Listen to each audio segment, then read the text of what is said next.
素有藏东小大昭寺之称的香堆镇，在藏区很有名。这里有1000年前藏汉共创艺术品仁达摩崖石刻，这里有自生弥勒佛相康大殿，这里还有香堆藏戏等很多旅游文化。这里更是唐波古道必经之道，并流传着很多文成公主的故事。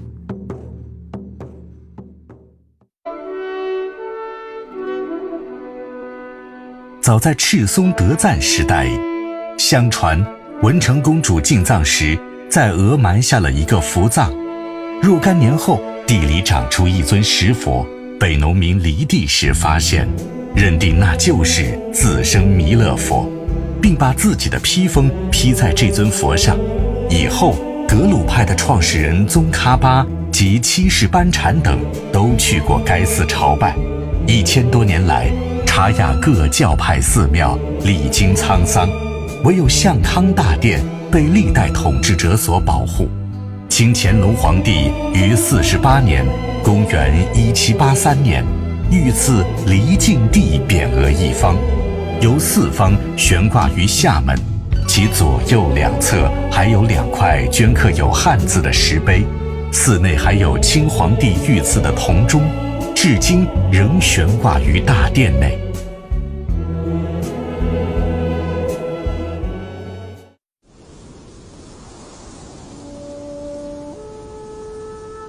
在察雅县香堆镇的以北25公里的地方，有一个长长的峡谷。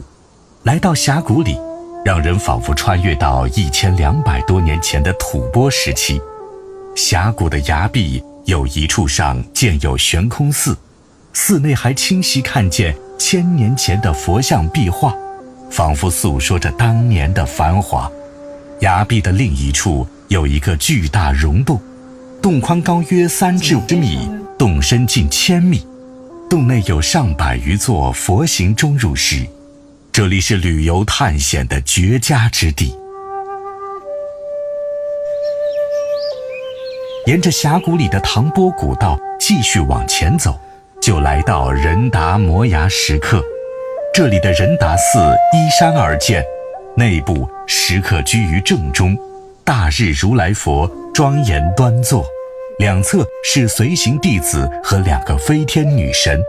下方铭刻着31行吐蕃时期的藏文和81个汉字，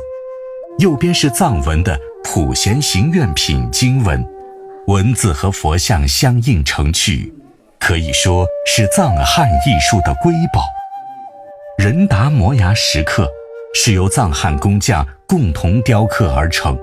成于公元804年，至今已有1200多年的历史。它见证了1000年的文化交融，象征了民族的团结，是中原和西藏的历史交流的铭记。素有藏